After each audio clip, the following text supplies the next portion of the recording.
Hello guys, तो कैसे आप सब लोग। मैं विनोद कुमार आपका स्वागत करता हूं हमारी ऑनलाइन क्लासेस में।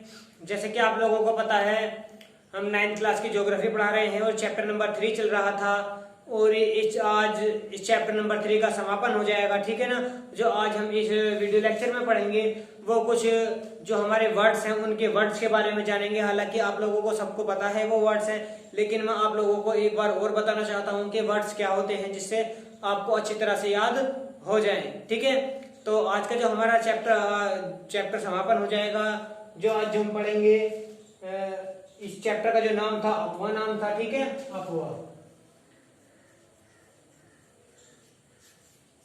अफवाह नाम था। तो हम अफवाह के बारे में पढ़ेंगे, विसर्ग के बारे में पढ़ेंगे, डेल्टा के बारे में पढ़ेंगे, जल विभाजन के बारे में पढ़ेंगे, वितरिका के बारे में पढ़ेंगे, अफवाह द्रोणी क्या होती है, बारहमासी नदियां कौन सी होती है और लेगुन क्या होता है, हम इसके बारे में पढ़ेंगे। तो आइए टाइम बर्बाद न करते हुए हम अपने लेक्चर को स्टार्ट करते हैं। देखिए, अफवाह की बात करें, अफवाह क्या था, उच्च स्थान से निम्न की ओर बहाव तंत्र। क्या होता, उच्च स्थान से निम्न की ओर बहाव तंत्र। जैसे ये पहाड़ है, पहाड़ों पे से ये उच्च स्थान है तो ऐसे तो आएगा पानी कि ठीक है, ऐसे तो आएगा। तो उच्च स्थान से निम्न स्थान की तरफ को क्या होता है, बहाव होता है। वो क्या होता है, आपका अफवाह होता है, ये ड्रेनेज होता है। समझ में आया। अब बात करते हैं विसर्ग की। जब नदी समतल पथ पर घूमती रहती है, जब नदी क्या होती है, समतल पथ पर, जब नदी यहाँ पर आ जाएगी, देखिए उच्च स्थान से निज स्थान पे समतल आ जाएगी, तो वो क्या करेगी, वो विसर्ग का रूप ले लेती है। इस प्रकार से ऐसे घूमने लग जाती है, ठीक है। तो उसे क्या बोलते हैं, विसर्ग बोलते हैं। आप तो मैं दिख रहा होगा ये विसर्ग की तरह, यानी कि सांप की तरह तो है, सांप ऐसे तो चलता है, तो क्या होती है आपकी नदी भी ऐसी चलती है, तो उसे क्या बोलते हैं, विसर्ग कहते हैं। जब नदी समतल पथ पर घूमती रहती है तो क्या होता है, वो विसर्ग का रूप ले लेती है, ठीक है ना। उसके बाद में डेल्टा की बात करते हैं। देखिए, लगभग तिकोने आकार की जलोढ़ मृदा से बना समतल भूमि भूभाग जो नदी के मुहाने पर बनता है, जो नदी के मुहाने पर बनता है, क्या कहलाते हैं, उसे डेल्टा कहलाते हैं। फिर दोबारा से देखिए, लगभग तिकोने आकार का, क्या होता है, तिकोने आकार का होता है और जलोढ़ मिट्टी से बना होता है और समतल भूभाग पर होता है। और कहाँ होता है, बिल्कुल नदी के मुहाने पर होता है।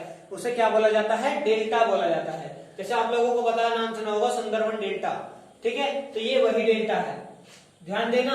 लगभग तिकोने आकार का, कैसे होता है, तिकोने आकार का होता है, जलोढ़ मिट्टी से बना हुआ होता है और ये समतल भूभाग पर होता है और नदी के बिल्कुल मुहाने पर होता है, जहां से नदी का बिल्कुल मुहाना होता है, यानी कि मुंह होता है नदी का, ठीक है ना, वहां ये मिलता है। अब बात करते हैं जल विभाजन की, हम, ठीक है। कोई उच्च भूमि जैसे पर्वत, जो पहाड़ अपवाद द्रोणियों को अलग कर देता है, क्या कर देता है, देखो जल विभाजन क्या करता है। कोई उच्च भूमि जैसे पर्वत जो पहाड़ियों से अपवाद द्रोणी को अलग कर देता है। अब देखिए, ये पहाड़ है, ठीक है, ये पहाड़ है, ये हमारी नदी है, तो यहाँ पर कुछ होगी तो ये क्या होगी, इसकी अपवाद द्रोणी होगी, तो ये क्या करेंगे, इससे पहाड़ से ये अलग हो जाएंगी, पहाड़ से क्या हो जाएंगी, ये अलग हो जाएंगी। जैसे पर्वतों से पड़ोसी अपवाद द्रोणी अलग हो जाती है, ठीक है। पड़ोसी क्या हो जाती है, ये पड़ोसी तो है इसकी, ये पड़ोसी तो है, ठीक है, तो इससे क्या हो जाती है, अलग हो जाती है। तो ये क्या होता है, जल विभाजन होता है। या इससे मान लीजिए, इससे भी क्या होता है, इससे ये हमने अलग कर दी, इसकी ट्रिब्यूटरीज है, ये क्या हो गई, अलग हो गई है। और क्या कर दिया, ये उच्च भूमि जैसे पर्वत जो और पड़ोसी अपवाद द्रोणी को क्या कर देती है, अलग कर देती है। उसे क्या कहते हैं, जल विभाजन कहते हैं। जल का विभाजन यानी कि जल का टूटना। जैसे ये नदी है, अब ये नदी इधर भी बढ़ गई, ये नदी इधर भी बढ़ गई, ये नदी इधर भी बढ़ गई, ये नदी इधर भी बढ़ गई, तो जल का क्या हो गया, विभाजन हो गया है, ठीक है ना। अब बात करते हैं वितरिका की बात करते हैं। तो वितरिका क्या होती है, वितरिका वह धारा है जो मुख्य नदी से अलग होकर इसके जल का कुछ भाग अपने साथ ले जाती है। क्या ले जाती है, अपने साथ कुछ ले जाती है।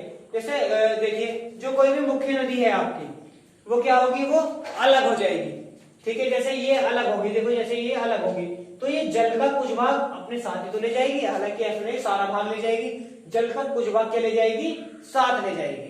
क्या ले जाएगी, जल का कुछ भाग साथ ले जाएगी। तो ये क्या होती है, आपकी वितरिका होती है। फिर देखिए, वितरिका वह धारा है जो मुख्य नदी से अलग होकर इसके जल का कुछ भाग अपने साथ ले जाती है, तो वो क्या कहते हैं, उसे वितरिका कहते हैं।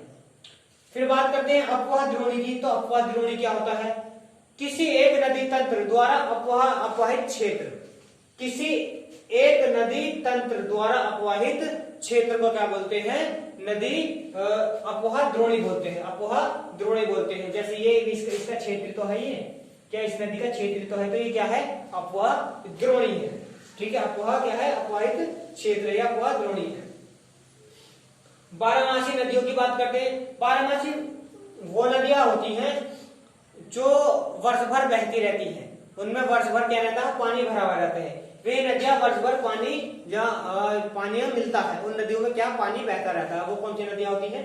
बारहमासी नदियां होती है। और आई थिंक आप लोगों को पता भी होगा कि बारहमासी नदियां कौन सी होती हैं, जो मतलब कि हर साल भर बहती रहती है, कभी खाली नहीं होती है।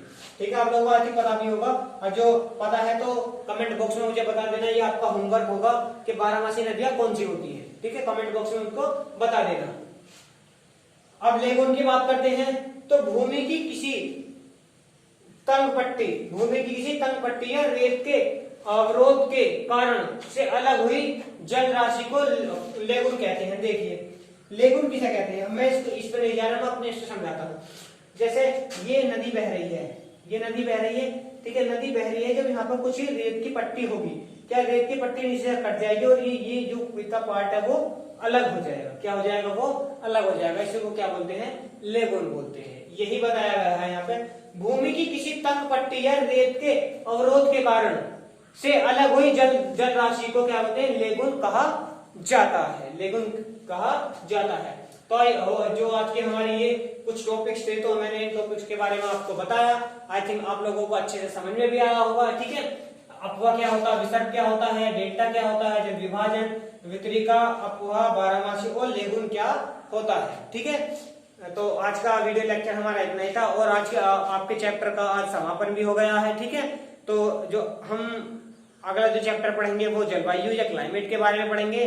ठीक है, आई थिंक आप लोगों को अच्छे समझ में आया हो। धन्यवाद।